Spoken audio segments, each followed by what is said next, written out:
পশ্চিমবঙ্গ বিজেপির রাজ্য সাধারণ সম্পাদক তথা আসানসোল দক্ষিণের বিধায়ক অগ্নিমিত্রা পাল মুখ্যমন্ত্রী মমতা বন্দ্যোপাধ্যায়কে হুমকি দিয়েছেন। তিনি বলেছেন, মুখ্যমন্ত্রী মমতা বন্দ্যোপাধ্যায় যদি আজ রাত 12টার মধ্যে পদত্যাগ না করেন তাহলে আগামীকাল নবান্ন ঘেরাও করা হবে। অগ্নিমিত্রার অভিযোগ, তিনি জোরালোভাবে নিন্দা করেন যেভাবে মুখ্যমন্ত্রী মমতা বন্দ্যোপাধ্যায় এবং পুলিশ কমিশনার এক আবেদনপত্র তৈরি করে মেডিকেল কলেজের এক মহিলা ডাক্তারকে প্রাণে শেষ করার ঘটনায় অপরাধীদের বাঁচানোর চেষ্টা করছেন। এর প্রতিবাদে আমরা আসানসোল জিটি রোড কর্পোরেশনের সামনে প্রায় 40 মিনিট বসে থাকব এবং একই রকম ভাবে আমরা আন্দোলন চালিয়ে যাব। প্রশাসনকে সতর্ক করেছি যে বারবার প্রতিবাদের সময় আমাদের কর্মীদের বিরুদ্ধে মিথ্যা অভিযোগ তোলা একদমই ঠিক নয়। পুলিশকে এরকম মামলা দায়ের করা থেকে বিরত থাকতে হবে, না হলে আরো সহিংস প্রতিবাদ সংগঠিত করা হবে। অগ্নিমিত্রা আরো বলেছেন, আমরা আগামীকালের নবান্ন অভিযান সংগঠিত করিনি, তবে আমরা এটিকে সমর্থন করব। আশা করা হচ্ছে তৃণমূলের কিছু সমাজ বিরোধী এই নবান্ন অভিযানকে বাধাগ্রস্ত করতে পারে। আমরা এর জন্য সম্পূর্ণভাবে প্রস্তুত, আমরা প্রতিবাদের জন্য প্রস্তুত। বিজেপি নেত্রী বারবার আসানসোল দক্ষিণ থানার ইনচার্জ কৌশিক কুন্ডুকে সতর্ক করেছেন বিজেপি কর্মীদের উপর অত্যাচার বন্ধ করতে। আসানসোলে বিজেপি কর্মীরা প্রতিবাদ করলেই তাদের বিরুদ্ধে মামলা করা হয়। অগ্নিমিত্রা পাল একের পর এক অভিযোগ করে চলেছেন। কি বলেছেন তিনি, শুনুন। আরজি করের আমাদের অভয়া বলুন, তিলোত্তমা বলুন, কাদম্বিনী বলুন, আজকে আমাদের বাড়ির মেয়ে, আমাদের বোন, আমাদের মেয়ে, তাকে যেভাবে খুন করা হয়েছে এবং প্রতিদিন পশ্চিমবঙ্গে মহিলাদের ওপর যেভাবে আক্রমণ হচ্ছে, আজকে তার প্রতিবাদ করে আমরা আজকে এই অবস্থান বিক্ষোভ করেছি।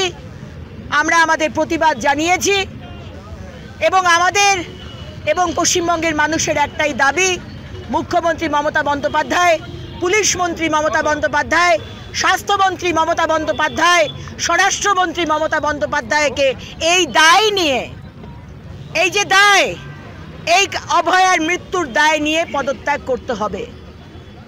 আমাদের মনে হয় যে আমাদের অভয়া আরজি করে যে দুর্নীতি চলছে, যার খবর আমরা পেয়েছি, যেখানে বলা হচ্ছে যে আজকে কোটি কোটি টাকার দুর্নীতি, সেই দুর্নীতির কথা আজকে বোধহয় জানতে পেরে গেছিল অভয়া, যে কারণে তাকে খুন করে দেওয়া হয়েছে।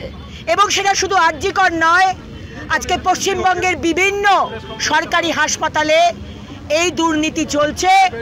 ডক্টর সন্দীপ ঘোষের মতো প্রিন্সিপাল এবং তাদের আধিকারিকদের দ্বারা এটা হতে পারে না যে মুখ্যমন্ত্রী জানতেন না। তাই মুখ্যমন্ত্রীকে তদন্তের আওতায় আনা হোক, আজকে বিনীত গোয়েল তাকেও জেরা করা হোক এবং মুখ্যমন্ত্রীকে তারও ইন্টারোগেশন করা হোক, এটা আমাদের দাবি। কাউকে ছাড়া হবে না, সিবিআই হোক, কলকাতা পুলিশ হোক, কাউকে ছাড়া হবে না। আপনারা ভাববেন না যে আমরা বিজেপির কর্মী বলে আপনি বলবেন যে সিবিআই ধীর গতিতে চলছে বলে আমরা সেটা সাপোর্ট করব। আজকে সিবিআই কি করবে? আজকে সমস্ত যা প্রমাণ মুখ্যমন্ত্রী তা লোপাট করে দিয়েছেন। আজকে 7 দিন সময় নিয়েছিলেন কেন? এই জন্য সময় নিয়েছিলেন যাতে লোপাট করে দিতে পারেন। তাই সিবিআই এর মতো কাজ করছে, সিবিআই কে সময় দিতে হবে। আর সিবিআই যদি করতে না পারে আমাদের আন্দোলন চলবে, আমরা সিবিআই এর কাছেও জবাব চাইব। ভাববেন না যে আমরা সিবিআই এর কাছে জবাব চাইব, ঠিক আছে না? মুখ্যমন্ত্রী আপনি ব্যর্থ, আপনি আমাদের মহিলাদের সুরক্ষা দিতে পারছেন না। আপনি মহিলা কেন, আপনি কোনো নাগরিককে সুরক্ষা দিতে পারছেন না, কারণ এখানে ল অ্যান্ড অর্ডার নেই। আর এই পুলিশ, আমরা দেখলাম 14 তারিখ রাত্রে পুলিশ 7,000 দুষ্কৃতী যখন, টিএমসির দুষ্কৃতী যখন আরজি করকে আক্রমণ করে, তখন আমাদের পুলিশ নার্সের বাথরুমে গিয়ে লুকায়।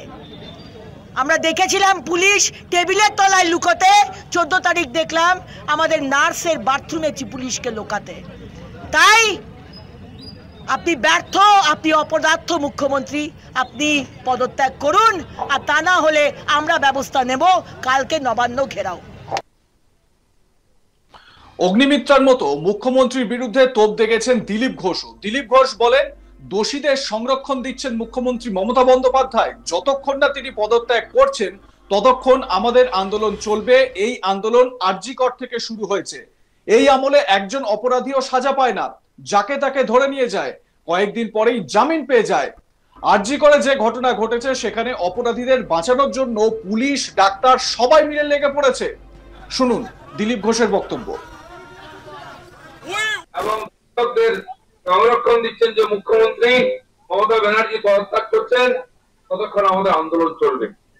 এই আন্দোলন আরজি ঘর থেকে শুরু হয়েছে। গ্রামে গ্রামে, শহরে শহরে মহিলাদের উপর অত্যাচার, খুন চলেই যাচ্ছে। যেদিন থেকে মমতা ব্যানার্জি সরকারে বসেছেন সেদিন থেকে এই অত্যাচার চলেছে। কোনো সমাধান নেই। ডজন ডজন মহিলাদের উপর হত্যার, খুন হত্যার হচ্ছে।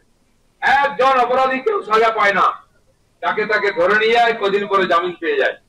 তাই এই যে জঘন্য অপরাধ হয়েছে, একজন ডাক্তার মেয়েকে খুন হয়েছে, এবং সেই তথ্য চাপা দেওয়ার জন্য, অপরাধীদের বাঁচাবার জন্য পুলিশ বিভাগ, স্বাস্থ্য বিভাগ সবাই মিলে লেগে পড়েছেন মমতা ব্যানার্জির নেতৃত্বে।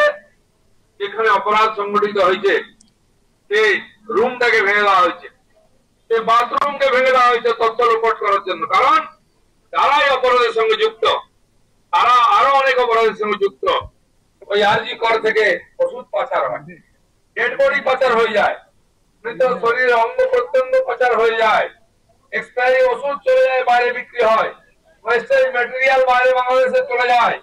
শুধু তাই নয়, ওখানকার যে প্রিন্সিপালকে নিয়ে এত আলোচনা, সন্দীপ ঘোষ, তিনি হচ্ছেন পালের গোদা। তিনি এই সমস্ত অপরাধ থেকে টাকা জোগাড় করে টিএমসি পার্টিকে, নেতাদেরকে দেন। তার সঙ্গে পুলিশ ও দোষর আছে। কারণ যে অপরাধী বলে ধরা হয়েছে সঞ্জয় রায়কে, সে একজন সাধারণ সিভিক ভলেন্টিয়ার। সে পুলিশের বাইক নিয়ে ঘোরে, পুলিশের তেলে ঘোরে, পুলিশের ব্যারাকে থাকে, নেতাগিরি করে বেড়ায়, মাল খায়, মদ খায়, মাসলামি করে, বদমাইশি। এই ধরনের সমাজ বিরোধী আজকে হসপিটাল, স্কুল, কলেজ, ইউনিভার্সিটি চালাচ্ছে, পশ্চিমবঙ্গকে চালাচ্ছে। তাই এই গুন্ডারাজ, এই দুষ্কৃতি রাজ বন্ধ না হলে পশ্চিমবাংলার মানুষ শান্তিতে থাকতে পারবে না। তাই এটা বন্ধ করার জন্য মমতা ব্যানার্জির পদত্যাগ চাই, কারণ এই অপরাধীরা সাজা পাবে না। 27-এর যে নবান্ন অভিযান, সেই নবান্ন অভিযান অরাজনৈতিক। ছাত্ররা এই আন্দোলন বা এই নবান্ন অভিযান তারা ডেকেছে, কিন্তু এতে সমর্থন রয়েছে বিজেপির। ভারতীয় জনতা পার্টির তরফ থেকে শুভেন্দু অধিকারী বলেছেন পূর্ণ সমর্থন রয়েছে, অগ্নিমিত্রা পালও বলছেন যে সমর্থন রয়েছে। অর্থাৎ রাজনৈতিক ব্যক্তিত্বদের এই মিছিলে কিন্তু দেখা যেতে পারে এই নবান্ন অভিযানে। লাইক, কমেন্ট, শেয়ার করতে ভুলবেন না। দেখতে থাকুন আজ তাক বাংলা।